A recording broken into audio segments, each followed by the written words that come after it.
Assalamualaikum warahmatullahi wabarakatuh. Alhamdulillah wa syukurillah la haula wa la quwata illa billahil aliyil azim. Amma ba'du. Gimana kabar kalian hari ini? Mudah-mudahan kalian dalam keadaan sehat ya. Amin ya robbal alamin. Sudah siap belajar hari ini? Alhamdulillah. Hari ini materi yang akan kita pelajari yaitu Asmaul Husna, sifat Allah Al-Ghafar dan Al-Afu. Sebelum kita ke materi, alangkah lebih baiknya kita membaca basmalah bersama-sama. Bismillahirrahmanirrahim. Oke, mengenal sifat-sifat Allah melalui Asmaul Husna. Yang pertama, sifat Allah Al-Ghaffar. Pengertian dari bahasa, pengertian dari istilah, kemudian perilaku meneladani sifat Al-Ghaffar. Yang kedua adalah sifat Allah Al-Afu. Kita akan belajar dari pengertian secara bahasa, juga secara istilah, dan perilaku meneladani sifat Allah Al-Afu. Kemudian perbedaan Al-Ghaffar dan Al-Afu. Sekarang coba perhatikan dan amati gambar berikut. Ini gambar apa ya? Coba amati dengan teliti. Iya, itu adalah gambar seseorang yang sedang meminta ampunan. Meminta ampunan kepada siapa? Kepada Allah. Berarti Allah Maha Pengampun. Allah Maha Pengampun disebut Al-Ghaffar. Apa ya itu Al-Ghaffar? Nah, Al-Ghaffar berasal dari bahasa Arab Ghafara yang berarti menutupi. Berarti secara istilah Allah menutupi dosa-dosa hambanya karena kemurahan dan keluasan ampunannya.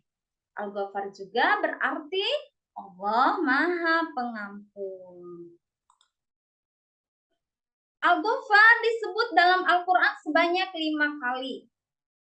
Kita baca bareng-bareng ya, Quran surat Nuh ayat 10.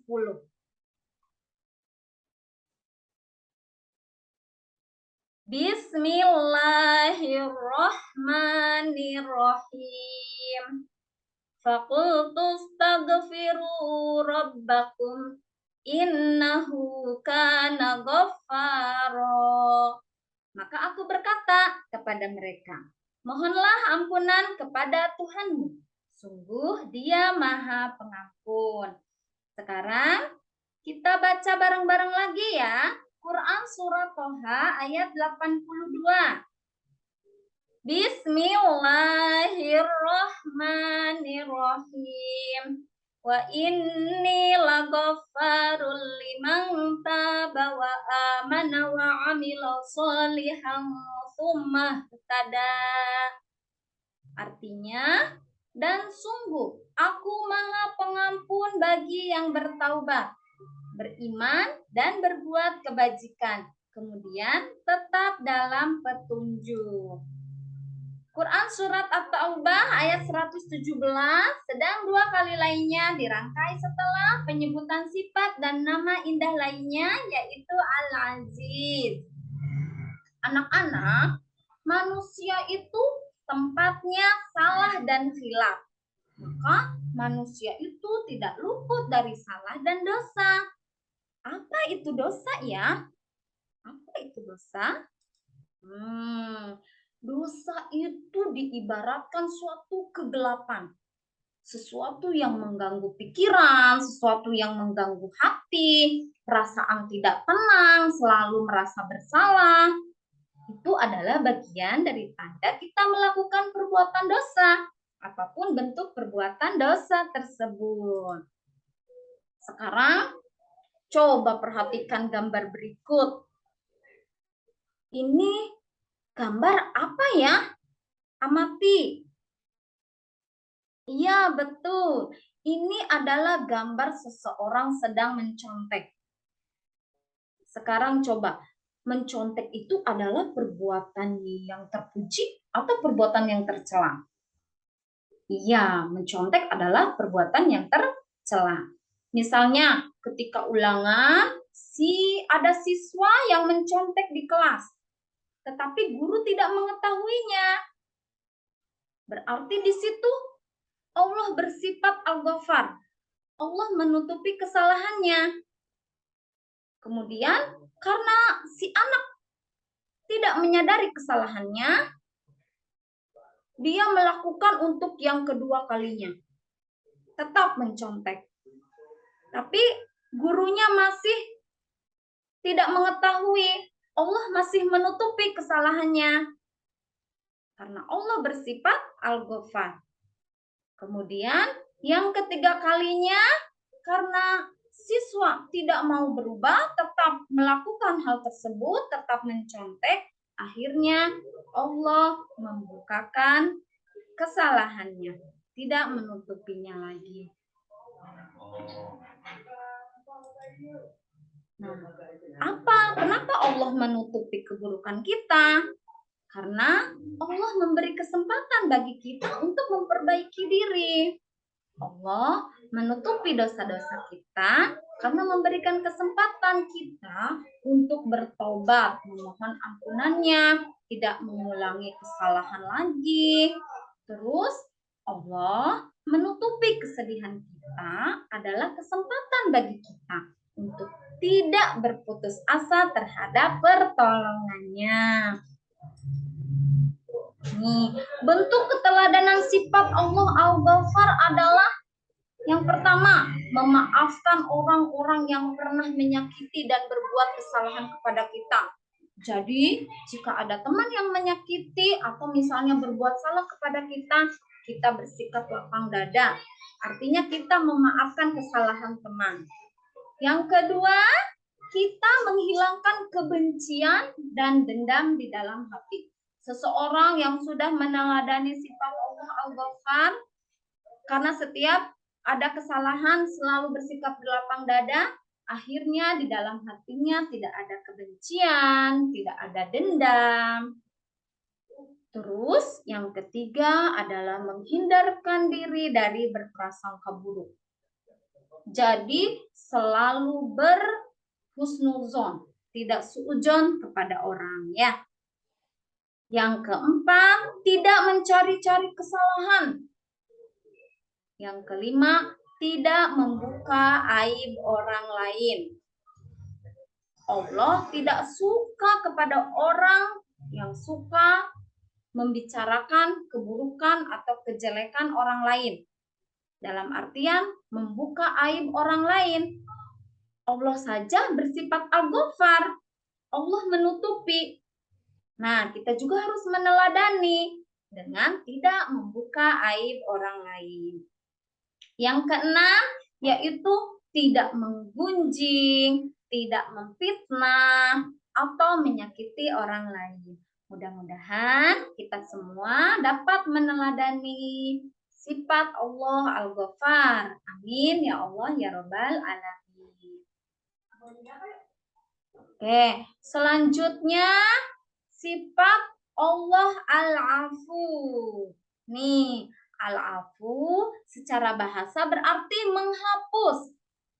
Kalau tadi Al-Ghafar secara bahasa menutupi, ini Al-Afu secara bahasa menghapus. Berarti menghapus itu menghilangkan sampai akar dan memaafkan. Al-Afu secara istilah berarti Allah menghapuskan dosa-dosa dan memaafkan perbuatan maksiat hamba-hambanya. Al-Afu artinya Allah Maha Pemaaf. Nih, bentuk keteladanan sifat Allah Al-Afu adalah memberi maaf kepada orang yang bersalah, baik diminta atau tidak. Misalnya, ada teman kita yang salah kepada kita karena temannya gak mau minta maaf duluan, udahlah dia juga nggak minta maaf, maka kita balas salahnya itu. Kita bersifat dendam sama orang yang berbuat salah sama kita. Itu nggak boleh ya. Jadi kita harus memberi maaf kepada orang yang bersalah, baik meminta maaf duluan ataupun tidak. Kemudian memberi kemudahan dan tidak mempersulit. Barang siapa yang memberi kemudahan bagi orang lain, sesungguhnya dia sedang memberi kemudahan untuk dirinya sendiri. Kemudian yang ketiga, yaitu tidak mudah menyalahkan teman atau orang lain. Seseorang yang sudah meneladani sifat al-afu tidak akan mudah menyalahkan temannya atau orang lain. Kemudian yang keempat, mempunyai kepedulian sosial yang tinggi. Jadi seseorang yang sudah meneladani sifat al-afu akan memiliki rasa sosial yang tinggi, selalu ingin membantu setiap ada teman atau orang lain yang sedang mengalami musibah atau kesusahan. Kemudian yang kelima, gemar membantu dan memberi manfaat kepada teman atau orang lain. Nah, sebaik-baik manusia adalah manusia yang memberi manfaat untuk orang lain. Mudah-mudahan kita semua dapat meneladani sifat Allah Al-Ghaffar maupun Al-Afu. Amin ya Allah ya Rabbal Alamin. Nih, selanjutnya materi yang ketiga yaitu persamaan dan perbedaan Al-Ghaffar dan Al-Afu. Al-Ghaffar dan Al-Afu itu memiliki persamaan, sama-sama memiliki makna mengampuni atau memaafkan. Tapi sifat Al-Afu ini memiliki arti lebih, di mana Al-Ghaffar itu Allah Maha Pemberi Maghfirah. Maghfirah itu adalah ampunan dosa. Allah itu menutupi. Tujuannya yaitu untuk manusia agar menyadari kesalahannya. Agar manusia menjadi lebih baik. Kemudian Al-Afu memiliki arti Allah itu karena manusia sudah menyadari kesalahannya, manusia sudah bertobat dengan taubatan nasuha, kemudian Allah hapuskan, Allah hilangkan sampai ke akar-akarnya. Jadi pemberian maaf lebih istimewa. Sebagai ilustrasinya, misalnya ketika kita menulis sebuah kalimat, kemudian kita melakukan kesalahan, maka kita menggunakan tip X untuk menutupinya. Kesalahannya tetap terlihat, hanya ditutupi, kesalahannya tetap ada. Nah, itu diibaratkan sifat Al-Ghaffar. Berbeda dengan sifat Al-Afu. Misalnya kita sedang menulis, kemudian kita melakukan kesalahan, kemudian dihapus, maka kesalahannya itu tidak terlihat. Diganti dengan tulisan yang lebih baik. Paham ya? Oke, sekarang kita hikmah meneladani sifat Al-Ghaffar dan Al-Afu. Yang pertama, kita akan menjadi orang yang mudah memaafkan kesalahan orang lain dalam kehidupan sehari-hari. Kemudian, kita akan terdorong untuk terus membaca istighfar. Jadi, ketika kita melakukan kesalahan, kita langsung beristighfar dan memohon ampun kepada Allah. Yang ketiga yaitu tidak pernah berputus asa terhadap Allah Subhanahu wa Ta'ala. Rupanya sampai di sini materi yang Ibu sampaikan. Assalamualaikum warahmatullahi wabarakatuh. Mohon maaf atas kekurangannya. Terima kasih.